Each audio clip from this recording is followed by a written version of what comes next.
Gila Kesdal Nazmiut. Greetings, all my relatives. Those are words in Kwakwee, and they're articulated almost every day to acknowledge our oneness, people who are related to each other in some way. And there's another thing my granny used to say to me all the time. She's not here, of course, anymore, but she used to say,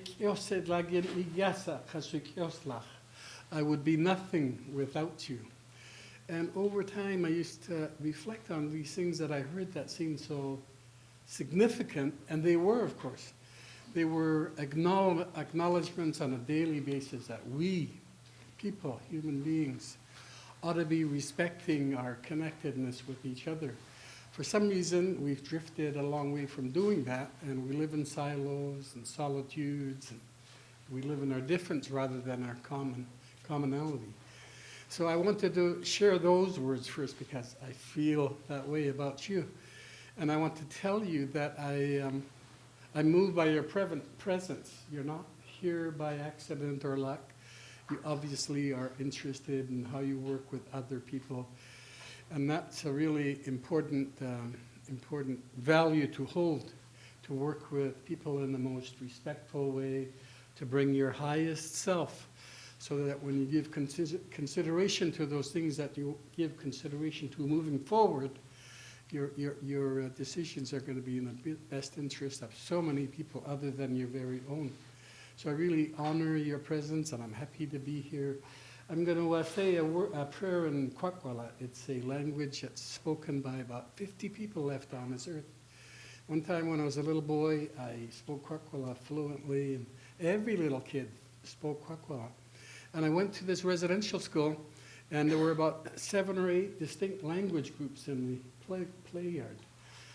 By the time I left her a few years later, and they all spoke their languages, we spoke our languages. When I left her a few years later, there was not a single word of any of those languages evident on the playground. So when I say the prayer, of course, I want to say it in this language that is so clinging so desperately to survival, because it's important to connect with the Creator in those ways as well. So as I say the word in prayer, of course, all of you hold things that are dear to you. You hold values and principles and care for others. You think about those things that are important to you as I say this prayer in Kwakwee.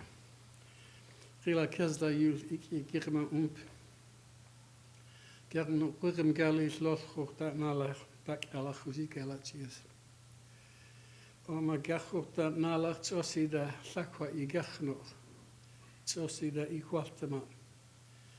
Cha ola melachs igna kwalach ganwch bibakwynig. Cha masesyn yn gwchla chela waltam lach lachir I chwilyn y cwnoch. Ahe all my relations. Thank you.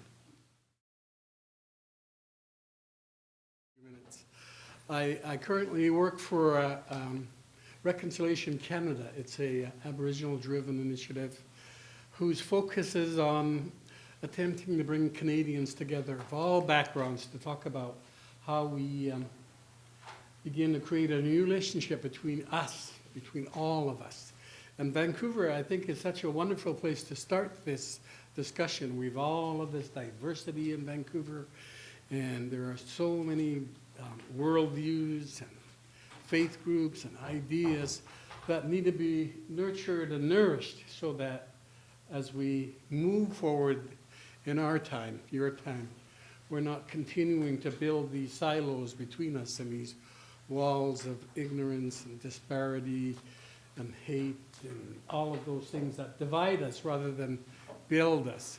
I know you're all very busy in your life's work and you have your priorities, but I think it's really important to think about what your purpose is, your real purpose in being here. What is your role as a human being, as being part of the larger human family? Do you have any responsibilities to others? I think those are important questions because we're so busy that we, for the most part, just let our days and our lives fly by without never asking that question or asking those questions. And then we're a little less richer because we haven't asked those questions, I think. So my current work is around reconciliation, as you can guess by now. I've had the good fortune of working for a long time, trying to build bridges between Aboriginal people, of course, and others. But in my own life experience, having been so broken and having been harmed so badly and losing sight of my value and purpose in my life, and losing my way to addictions and dysfunction, and then finding my way back, I have really embraced the idea that if I'm going to live to my full potential as a human being, then every other human being that comes within my vision and others that don't, I have to acknowledge their value and their worth and to be respectful. And so now I'm committed to doing whatever it is that I can to bring about dialogue so that people can begin to have a deeper discussion about each other. You know, in our country, there are every race on earth is here. Every language, every religion is here. And for the most part, we care only about whether they're educated and they will be productive when they get here, for the most part. And I think that what we ought to be doing is considering not only just their productivity or their education background or level, but their value, their worldview, what makes you sing, what makes you dance, what makes you celebrate, what makes you feel worth. And I think we have to have those discussions between us to begin to recognize some of those things. If we don't have this discussion, then we won't shift the balance or the relationship. And I know that most of you are here because you're interested in some way through your compassion trying to right things that are wrong or balance the playing field, whatever words you use. I know that you're here because you care to some degree about what's happening to people. So I think, though, that as we move forward, we're going to have these deeper dialogues. We need to create a deeper understanding between us. It's not just about productivity. It's not just about jobs or wealth. It's just not just about prestige or status. It's about us. It's about you at your deepest self, your highest self. Who are you? And what do you do not only for yourself and your family, but for others and the community? And I can guess already that a lot of you already work in those things. So I'm not saying you don't do that. I acknowledge the goodness that exists in this room. Reconciliation Canada is committed to, there's a Truth Commission going on in Canada. How many know there's a Truth Commission? Yes, that's a fair amount. And so far they've been flying under the radar. Major truth commissions get lots of headlines and they capture the attention of people. But in Canada, this truth commission has been flying under the radar. Nobody really is paying attention. And maybe that's because nobody cares, or far too many people don't care. But I do know that people care. There are people that care. And we in Reconciliation Canada believe that if we bring people together to talk about these issues, that others will stand up and say, you know what, it's important. It's important to come to this Truth Commission. It's important to take part in the activities that promote and elevate relationships between each other through this commission process. And so Reconciliation Canada has decided for this year, through September, that's when the commission is coming to town. Reconciliation Canada is promoting a number of events to elevate the knowledge on the event, but more importantly, to think about how do we move forward creating, sustaining reconciliation, creating a deeper interest among all people and all parties about how we move forward together and in the future. How do we visualize a future together? How do we do that? And I think it's only if we do that through this deep reconciliation. I was really moved. We've been holding workshops in different places. We had last week a workshop with the Jewish people. And there were some Holocaust survivors there, some rabbis, a young student, and others. And we didn't know exactly what the outcome of that would be, because here you have two groups. There's the Holocaust, of course, the deep ugly genocide associated with that Holocaust. And then there were us, Aboriginal people, whose legacy is attached to that of the residential school and assimilation, destruction of languages, culture, spirit, soul, body, law, whatever. And we thought it'll be interesting for these two groups to sit down together to see how we would be able to work together moving forward to engage other Canadians, to get other Canadians to get interested in these deep harms that we do to each other. And it's not, it's not just Canada. All around the globe, you read the news just as much as I do. We have a tendency as human beings to deeply hurt each other. And I don't know why that is, but we need to talk about that as well. Why do we want to hurt each other? So I wanted to read this. I just got it this morning, and I was so moved by this person who wrote this. She was a Jewish person who was sitting in that workshop. And you might be asking, well, why should I care? Why would I be interested in what you're talking about? And what did I have to do with the residential school, or the harms that, or the impacts that currently are reverberating through our communities? What's my part in it? Why would I care? And this might just give you a glimpse of why you might care. At least at minimum, it will tell you why one person began to recognize why she is caring. So I'll just read it. I hope you don't mind my reading it. I have a secret that I've protected all my life. I've never spoken it aloud and could barely acknowledge it to myself.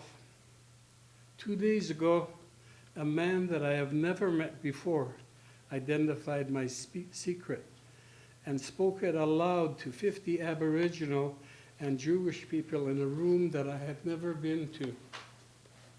That man was a Jewish rabbi, and the room was in a Hallel house on the University of BC campus. The topic we were talking about is what reconciliation means between Aboriginal people and Jewish people in Canada. It happened at a 2-day workshop coordinated by the people at Reconciliation Canada. And she put our www.reconciliationcanada.ca. If you want to visit that at your leisure, do that. Until he spoke, I said no words. I told no secrets, but he knew. When his words touched my heart, the tears flowed down my face. I felt a light begin to shine into the darkness where that secret was hidden for 51 years. His words opened my heart and mind to my own healing and possibility for us all. He told a story about going to Germany for the first time a few years ago. His family are Jewish Holocaust survivors, and he was the first person in his family to return to Germany since World War II. He thought he was ready to make that trip, he said. He realized when he got off the plane and landed in Germany that he wasn't. He said he felt uncomfortable every single day he was there. Intellectually, he knew that the war was over, that he could not be detained or deported to a concentration camp, but that there was a disease that he felt in every cell of his body. He returned to Canada earlier than he'd planned, he said, to a place he feels safe and where the discomfort does not exist. Then the rabbi told the room my secret. He said that he could not imagine what it must feel like to be an Aboriginal person living in Canada. To live in our own country, he said, where we have lived for thousands of years, and to feel that same discomfort in every cell of our body every single day. He knew, he said, that for many Aboriginal people, Canada does not represent the same safe place that others stood by, that represents to him, rather. He said he could not fathom what it must feel like to live in our own country, knowing that others stood by while 150,000 Aboriginal children were removed from their families and confined to residential schools. Worse, that 50% of the 150,000 children did not live through the terror, died, and that many are still missing.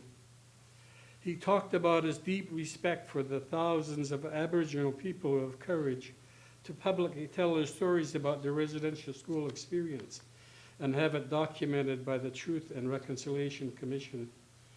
He acknowledged the vulnerability of children forced to endure widespread sexual assault, starvation, burning, neglect, physical abuse, lack of medical attention, no safety in those schools, and death.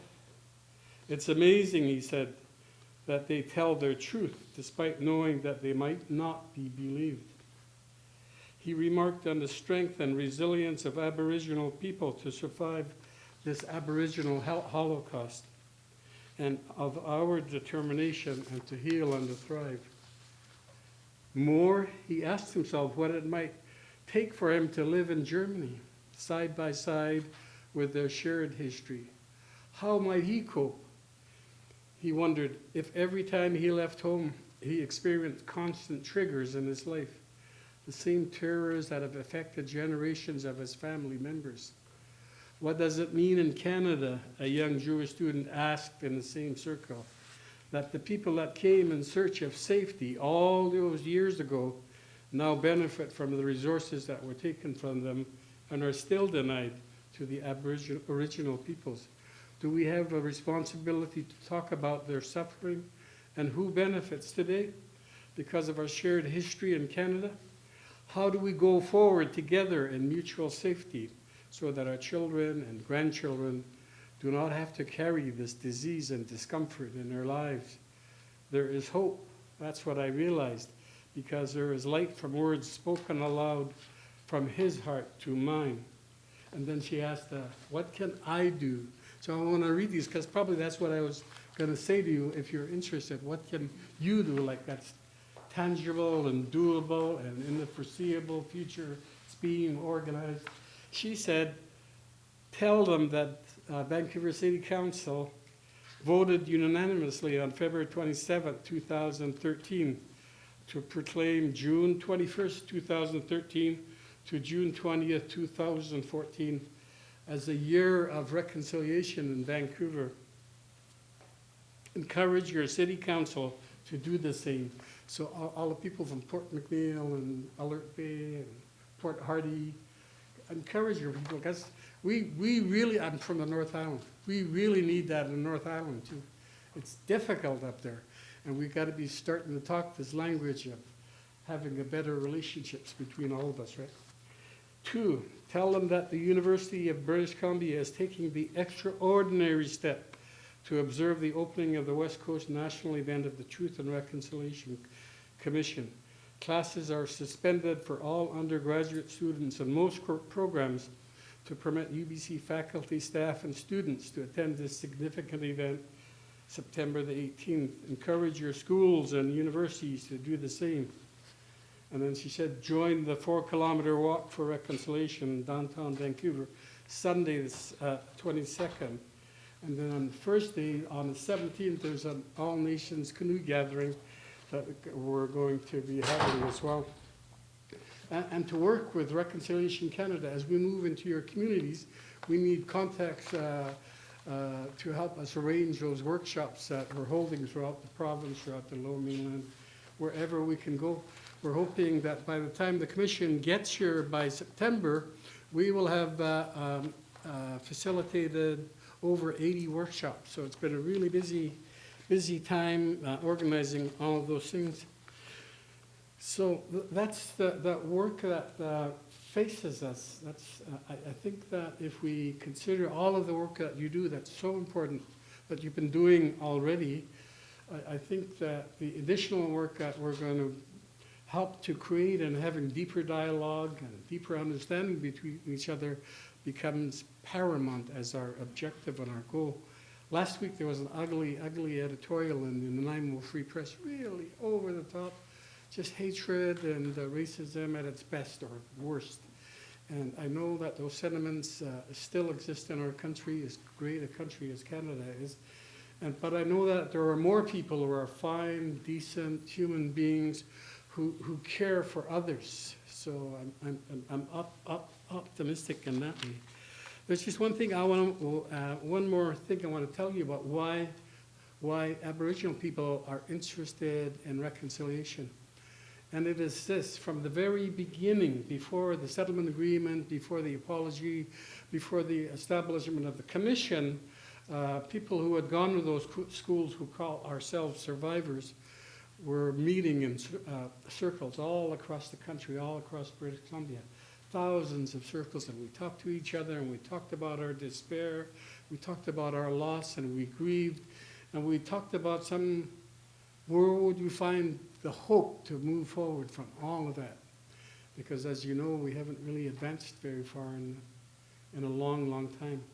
But one of the things that all of those survivors said in every circle that we talked about was, and I heard you use the word, it's a really good word, that when we gather, we have to create a safe place to talk to each other.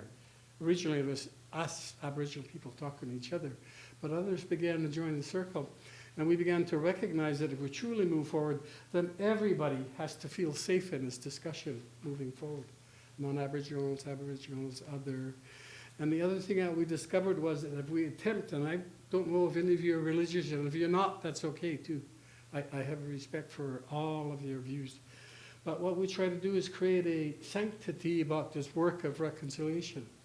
That it's spiritual work, it's sacred work. It's moving beyond where we've never been before as a society, to have these deep, deep dialogues that shift our consciousness about each other, that elevate our consciousness to the highest of ourselves. I guess that's the best way to describe consciousness, bringing ourselves to this moment, to our highest self.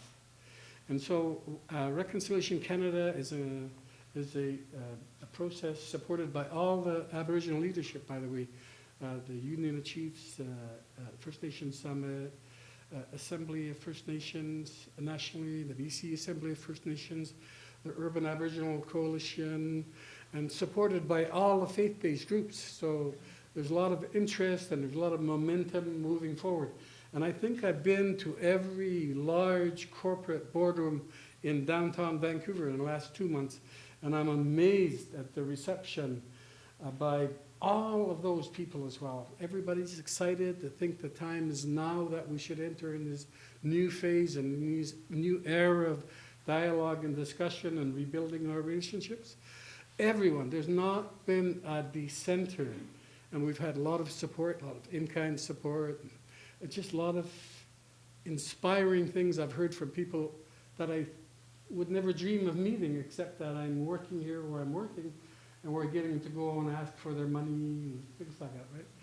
So I think we're positioned in Vancouver, especially British Columbia, to really begin to showcase the idea that we're committed to beginning to create a new relationship. And the world is watching, by the way. There's one thing about truth commissions, the world watches. There have been almost 40 truth commissions around the world. They're all different. This is the first one in the free Western world, so to speak. That is the commission. And it's different from all the others because it's so historical that the crime, the intent of the residential school issue took place over 100 years, 150,000 kids. And the intentions were clear. It truly was, A, to remove us from being an obstacle to the newcomers and the resource developers accessing the resources. B, to get rid of us as people. We were less than human. The first Indian Act described us as other than. I can't remember the exact words. But it's not until very recently that we were considered human beings in our own country. We didn't have a vote or anything like that. And so we've got this steep hill to climb, but we're willing as we move forward. More and more Aboriginal people want to be engaged in this kind of discussion. And my sincerest hope is that Canada is willing. You're Canada. You're so important. I know one thing, by the way, I travel around the globe and I do other work promoting peace and reconciliation. I've talked to Holocaust victims, I've talked to Palestinians, I've been talked to men in black suits in Washington, D.C. And everybody always asks the same question. Do you really think that peace can happen, that reconciliation can happen? I don't know why we have to ask that. That's an eternal spiritual imperative. The ancient ones all lived by the rule of reconciliation and balance and harmony and connectedness. And it was in every ancient culture in this room, every one. We had a elders gathering, not just of Aboriginal elders, but elders from the Chinese community, Aboriginal community, Holocaust community, other communities. And all of them, as we sat together for 2 days talking about the word, the reconciliation, and how it might be embedded in our different languages, we discovered that indeed it has been, this notion of reconciliation has been embedded in all of our mindsets, no matter who we are, what color our skin. It's our duty to try to bring about and achieve reconciliation and harmony.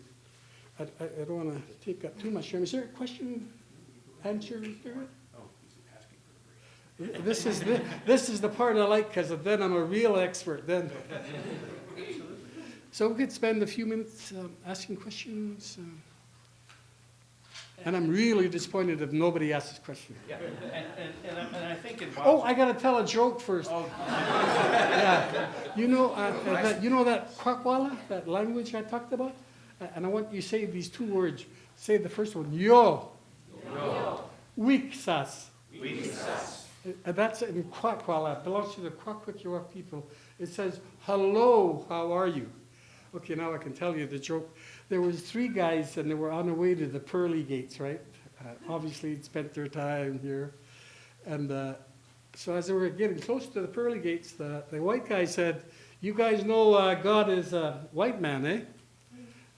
So the black guy said, oh, no, he's a black guy. Big Indian guy's just quiet, right? So just when they got to the pearly gates, the rolling of thunder and lightning all took place. You know, when you're in the presence of God, those things happen, right? Yeah. And then suddenly this big, deep voice said, yo, weak sauce.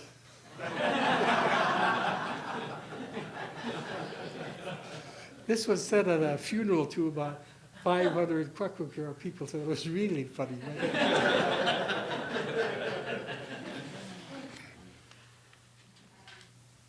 I'm curious about the stories you might have of the workshops you've hosted and the experiences you've had over the years about creating safety. How have you gone about doing that?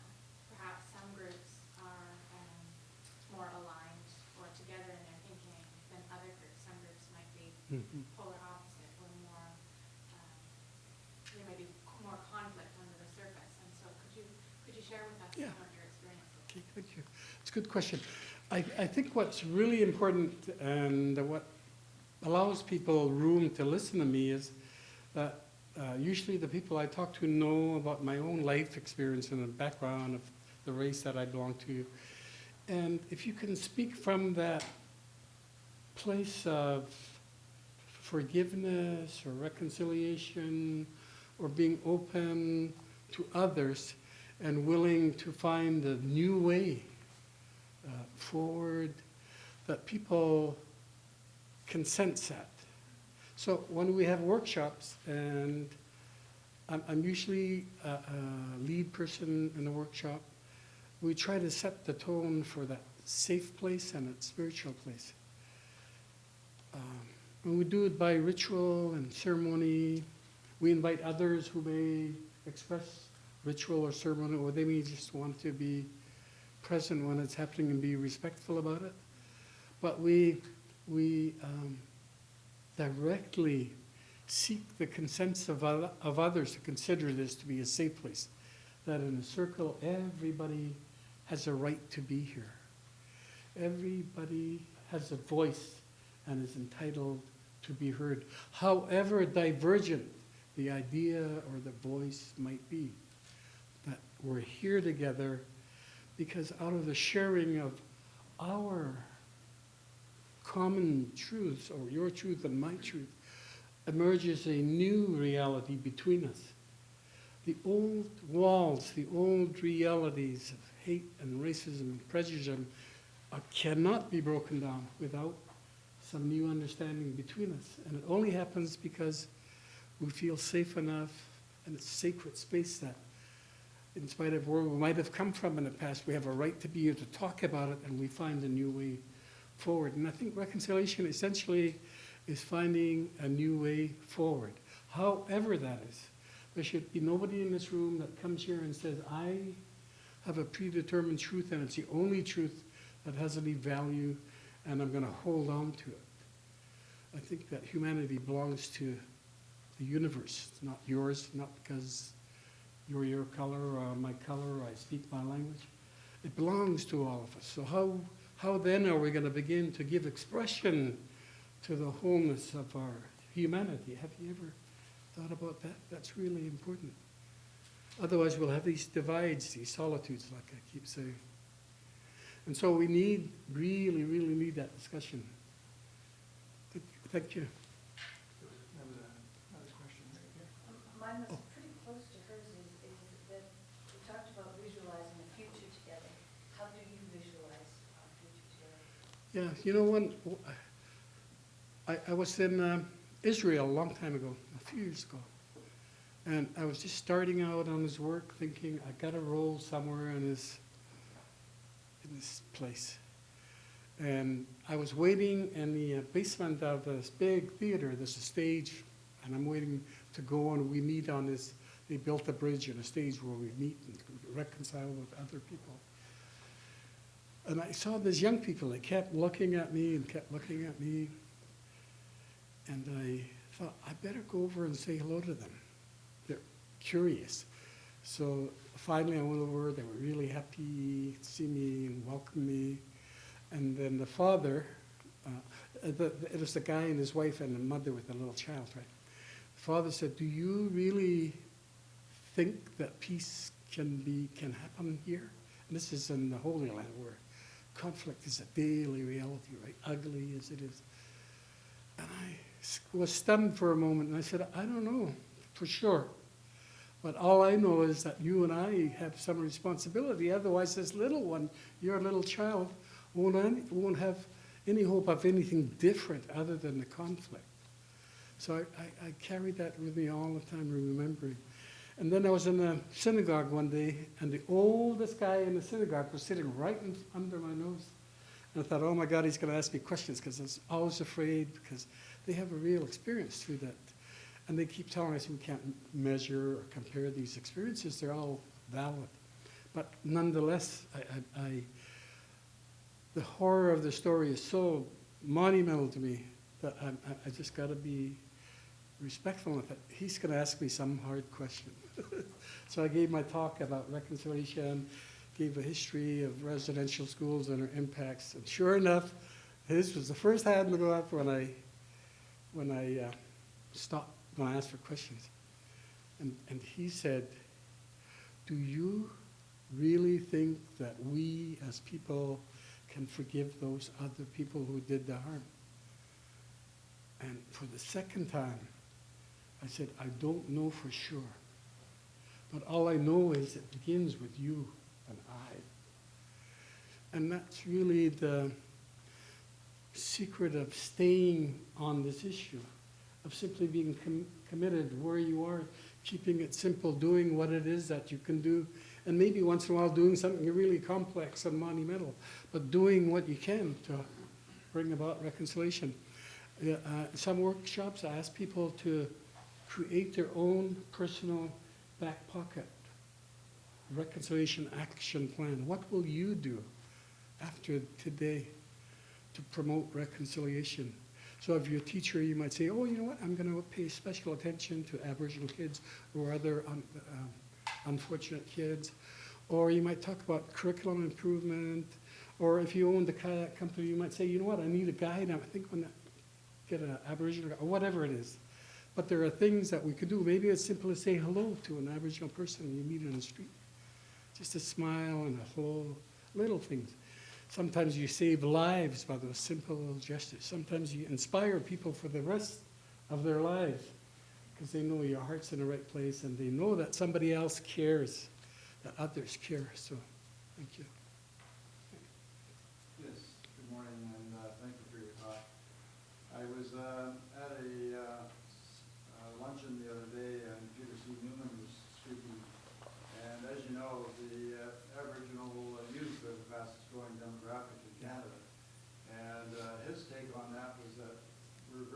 ticking on time bomb, because if we don't reach out and get to the youth and get them on board as far as reconciliation, you know, the Okas of the world are just there waiting to happen if we can't reach them. You know, how do you find in your travels reaching out and acceptance, or, you know, are we reaching the youth? Yeah, that's really super important question, because really that's all we're talking about. I mean, for old guys like me, I'm okay. I'm going to get through it. You know, I'm going to make my final day feeling good about myself, finally accepting myself as some worthy human being. But for young guys, they live in this country. Many of the young people, I'm sorry, young guys. Many people don't have that sense of hope. They don't have a sense of being a part of us, part of Canada. They don't have any sense that there's a promise of meaningful employment or purpose or value in their lives. Too many of them feel that way, and there's far too much despair in the communities. So you get addictions, you get violence, you get all forms of abuse. And young people living out their lives in vacuums of that despair and hopelessness. The other thing I do as well, I talk in high schools, and there are, in our schools, of course, every race on earth is here in our schools, and even among our children there now, the divisions are starting to exist. We're afraid of each other for some reason, and unless we talk to each other, that fear of each other is going to grow and manifest into just those things that we don't want to see in Canada, right? Chief Joseph, thank you very much for sharing with us today. You made a really strong comparison between genocide in terms of the Holocaust, but you don't use that word in terms of experience in Canada.